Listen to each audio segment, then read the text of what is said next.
At hello mga kasingganon, ngayong araw nga po pala napanood ko nga ni po pala ito sa TikTok. Kaya naman mga kasingganon, panoorin nyo. Manghanga ni po pala ako mga kasingganon sa product na ito. Pagkat hindi mo na nga kailangan mga kasingganon ang welding machine para makapag-welding ka, kailangan mo nga lang po pala ay lighter, pati na rin yung welding rod na ito, at pati na rin ang pera para makapag-order ka. Dali na nga po pala ako lumabas dyan mga kasingganon para makapag-order na, para masubukan na rin po pala natin ang welding rod na yun. At ayan mga kasingganon, napaakyat na nga po pala ako dyan sa aming palapala dahil mahina nga po pala ang signal sa loob ng bahay. Kaya nandito nga po pala ako mga kasingganon sa ibabaw ng palapala. Yun nga po pala mga kasingganon, nagpending pa. At ayun, pumasok na rin ang ating order. Sobra ko nga po palang tuwa na palipad-lipad pa nga po pala ako dyan. At hintayin na lang po pala natin ang ating order. At after 3 days mga kasingganon!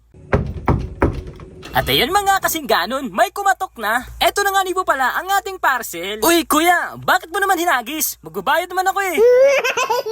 At eto na nga po pala ang ating parcel mga kasingganon. At tara mga kasingganon, buksan na natin. Wow! At eto siya mga kasingganon. Durug-durug yung iba. Sige mga kasingganon, subukan na natin. Ayan mga kasingganon, sobrang excited ko nga po pala dyan na masubukan ang welding rod na ito. Mabubuo niya ang putol na hangiran. Po pala mga kasingganon, ang ating susubukan. Tingnan natin to kung ito ay kakabit. Uy, sana all kabit. Ay, joke lang ho. Mga kasingganon, susubukan na nga po pala natin ito at kung saan ba aabot ang 75 pesos mo. At ayan mga kasingganon, parang lapis nga po pala ang itsura nito at ang amoy naman ay parang pulbura. Ay aba, ay baka tayo sumabog nito. Ay tapos. At ayan mga kasingganon, medyo mahangin nga po pala, kaya mahirap nga po pala itong tunawin. At pawisang-pawisan na rin nga po pala ako dyan mga kasingganon dahil kinakabahan na baka hindi dumikit. At tinutok-tok ko nga po pala yan kung matibay. At yan mga kasingganon, subukan natin kung legit nga. Wow! Dumikit nga! No. At ayan mga kasingganon, sa unang testing nga po pala namin ay hindi nga po pala ito dumikit at baka mabigat ang bakal, hindi niya kaya idikit. Susubukan pa rin natin to sa ibang bagay. Ayan guys, subukan natin butasin ang century tuna, yung lata century tuna. Subukan natin.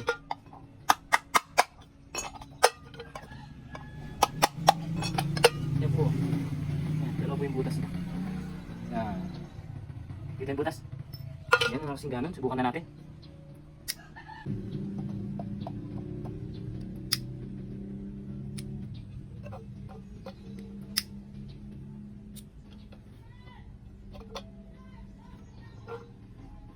Yan. Ito nga po pala siya mga kasingganon. Wala na po siyang butas. Subukan natin ilagay, lagyan natin ng tubig. Ayan mga kasingganon.